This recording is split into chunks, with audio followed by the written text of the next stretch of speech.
This is Joel Grind from Toxic Holocaust. You're geeking out to Gear Gods.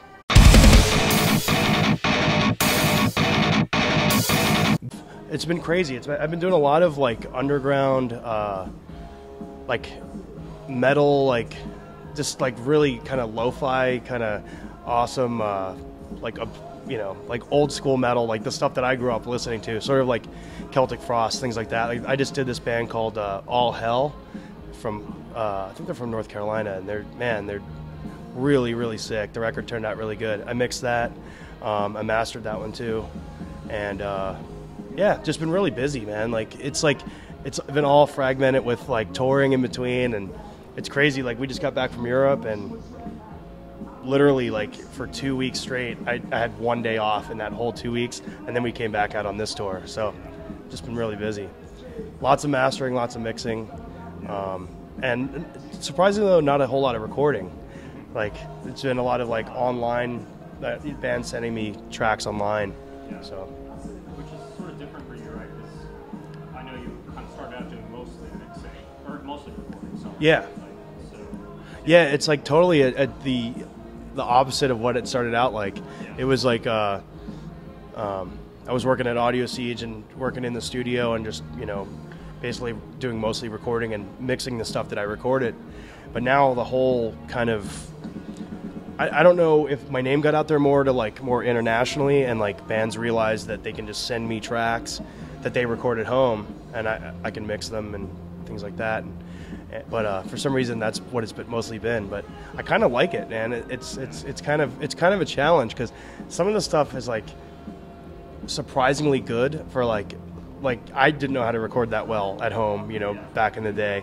And I get shit, I'm like, wow, that's like an awesome recording. And then on the flip side of that, there's some stuff where I'm like, I don't know how you can make stuff sound that bad, but I try to like always, there's some tricks to make things kind of turn out pretty good even when it's bad, but I don't really advocate fixing the mix kind of thing. Yeah.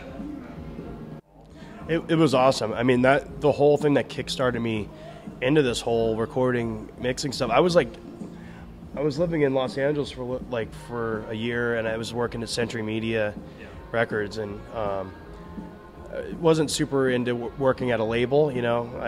Seeing that side of the music business thing is not really.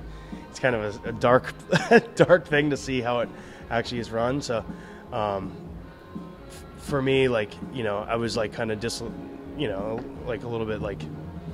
Just, I don't know, didn't know what I was doing, no direction. So Brad was like, you should move back to Portland, I'm doing really good with mastering. I want to like branch out and start having like a recording thing going on. And that was like, I mean, I give him full credit for that. That was what kicked me in the ass to get that stuff going. And it was great. And, Brad just got so big with mastering, I mean, he's busy all the time and he's killing it, and I understand he wants to like, for a business, he wants Audio Siege to be the mastering stuff. So it was totally on good terms, and so looking back on that was like awesome. That's like what got me involved in this. And, after doing it for, a few years under Audio Siege, it was like, I realized like, this is what I want to do, like I love playing music live. I love touring, but you can't always do that. It's nice to have something that still involves something you love, like music, but not have to like be on the road like 8 or 9 months a year, So that experience was great. Those guys were friends of mine before we started the record, and the singer Eric came to me and he was like, he wanted to do a demo just to see, what it would sound like, because they did a record before that, and they just wanted to hear what it would sound like, I guess, working with like a local guy. They had Sanford Parker do the other one, which he did an awesome job, but he's from Chicago. I think they had to fly him in and stuff like that, and I think they wanted to see just what it would sound like doing a demo with me, and I guess they liked it, because then after the demo they were writing lyrics and stuff with the demo, and they decided to do the record with me, and it was a great experience, man. We did I think it was 2 weeks in the studio. It was a little difficult at first because they just got a new drummer. They had a drummer 2 weeks before the recording started, which I don't really recommend for a band, it's a tough job. And they had a show for Cyan Fest right after the recording was to be done. So he had to learn all of the old songs and the new record too at the same time. That's a huge undertaking.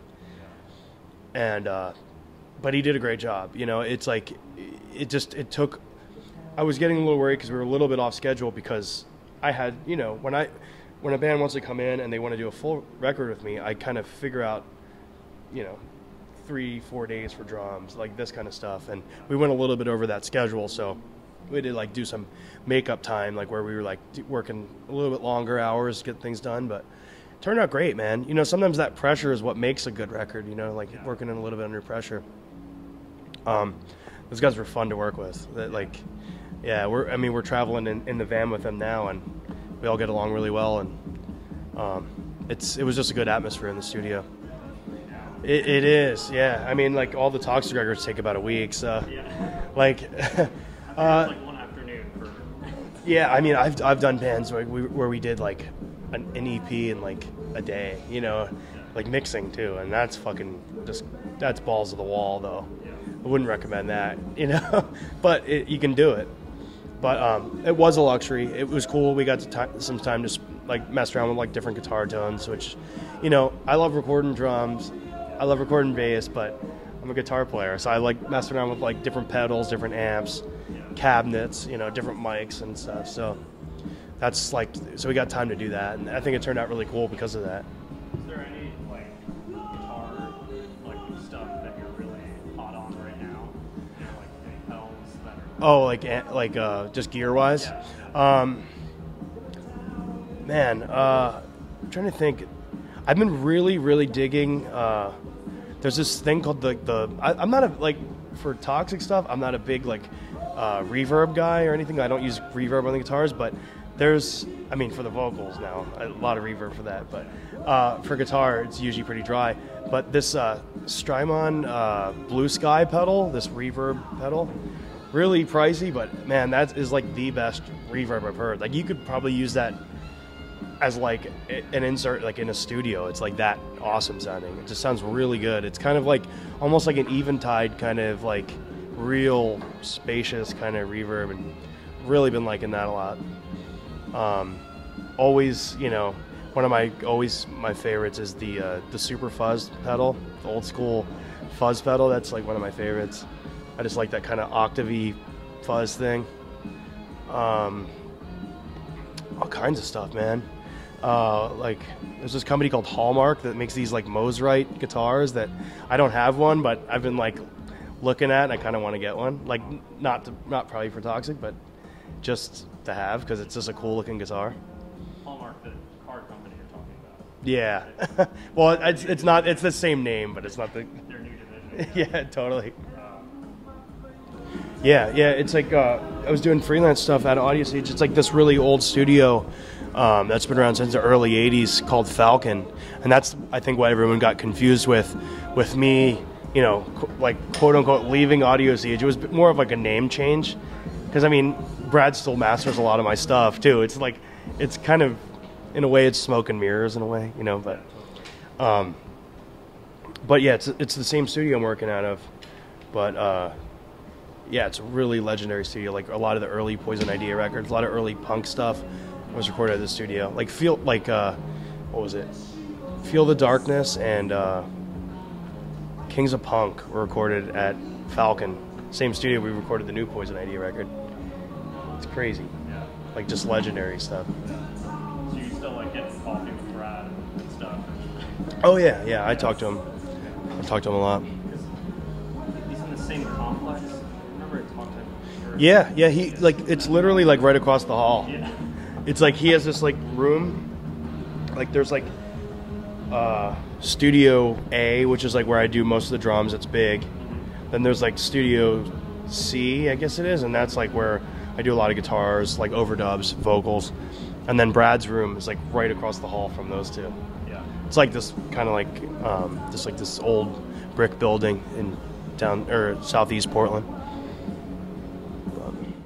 Yeah, you know, it's funny, like a lot of like kids, you know, they're young, like bands starting out like right away, like, you know, 14, 15-year-old kids or whatever. They're like, they want to know how like you quote unquote make it. And to me, like that kind of thing is dead, really. I mean, there's no like I mean, you can still be successful as a band or whatever. There's always different levels of success, or, you know, everybody has their own goals or you know, definition of success. But I don't know if they think like there's a lot of money that comes with this stuff, but there isn't, you know. But I think the business model of the future, like you were saying, is definitely building your name up for your band on your own, and then the labels will kind of take interest, and then they're more like, they help you get the stuff out there, instead of being like back in the day where like you really couldn't do anything with, like, people thought you couldn't do anything without a label, you know, like the bigger metal bands thought that, you know. Like there was always the underground punk stuff, that DIY spirit, and that's where I come from, you know. And so the making it thing kind of makes me laugh. But I think the thing that people don't realize is that you get a better record deal if you build your name up first, you know. Labels aren't going to offer you a really good deal if they're going to be doing all the work for you, you know. It's like you guys were like out there touring and like doing your own shows. And Absolutely. Busting our asses, you know, and like always, you know, we're still in the van, you know, and like traveling, and we're still working hard and stuff like that. It's like the shows are bigger now. People know our songs more. We have more records out, but it's still kind of the same spirit. Yeah. And I like that, you know. I like being involved in what's going on with the band. I don't like being like, you know, too far apart from that. Yeah. You know, I like being involved with what artwork there is, you know, all that kind of stuff.